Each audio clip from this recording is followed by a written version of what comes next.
मैं यहाँ पर किरदार कुशी करने के लिए नहीं आया, मैं किसी के खिलाफ अपनी जुबान इस्तेमाल करने के लिए नहीं आया।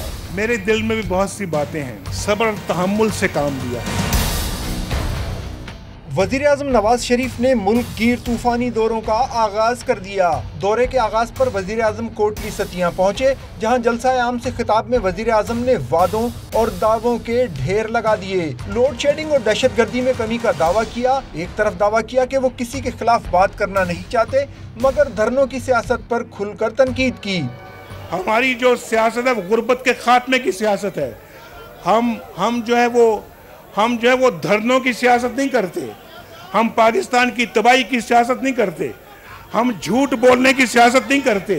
इसलिए हमेशा नवाज शरीफ ने अल्लाह के फजल करम से हमेशा अवामी काम किए हैं।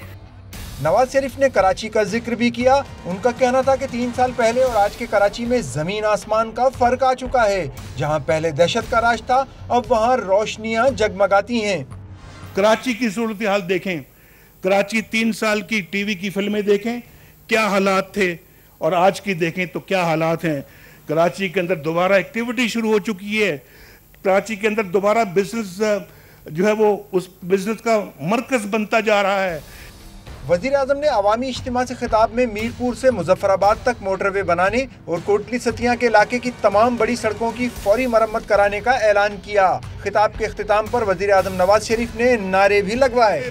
पाकिस्तान, बहुत अच्छा आवाज से जवाब दिया एक दफा फिर, पाकिस्तान